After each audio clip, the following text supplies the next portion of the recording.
నిన్న మధ్యాహ్నం ఒకే ఒక ఫోన్ కాల్ తెలంగాణ రాష్ట్రంలో ముఖ్యంగా హైదరాబాద్ లోని పోలీసులను పరుగులు పెట్టించింది. ప్రస్తుత ప్రజాభవన్ గత 10 సంవత్సరాలు ప్రగతి భవన్ గా ఉన్న విషయం మనకందరికీ తెలిసిందే.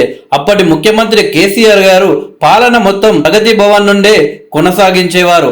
ఆ తర్వాత కాంగ్రెస్ పార్టీ ప్రభుత్వం ఏర్పాటైన తర్వాత ప్రగతి భవన్ ని కాస్త ప్రజాభవన్ గా మార్చారు. సామాన్యుడికి ఏ కష్టం వచ్చినా కానీ ప్రజాభవన్ కి రావాలి అని మీకోసం 24 గంటలు ప్రజాభవన్ తెరిచే ఉంటుంది అని సీఎం రేవంత్ రెడ్డి ప్రభుత్వం ఏర్పాటైన తర్వాత చెప్పిన విషయం మనకందరికీ తెలిసిందే. ప్రస్తుతం ప్రజాభవన్ లో డిప్యూటీ సీఎం బట్టి విక్రమార్క నివసిస్తున్నారు. అసలు విషయాల్లోకి వెళ్తే హైదరాబాద్ లోని ప్రజాభవన్ నాంపల్లి కోర్టులో బాంబులు పెట్టాము అని వచ్చిన 2 ఫేక్ ఫోన్ కాల్స్ పోలీసులను ఉరుకులు పరుగులు పెట్టించింది.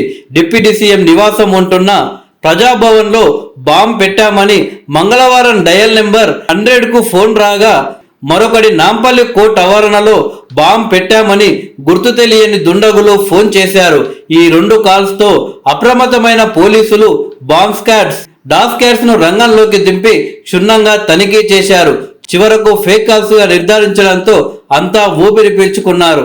అగాంతకుడు చేసిన ఫోన్ కాల్స్ పై ప్రస్తుతం పోలీసులు ఆరా తీస్తున్నారు. బాంబ్ బెదిరింపు ఫోన్ కాల్స్ నేపథ్యంలో ప్రజాభవన్ వద్ద బందోబస్తును కట్టుదిట్టం చేయాలి అని పంచాయతీరాజ్ గ్రామీణాభివృద్ధి శిశు సంక్షేమ శాఖ మంత్రి సీతక్క ఆదేశించారు.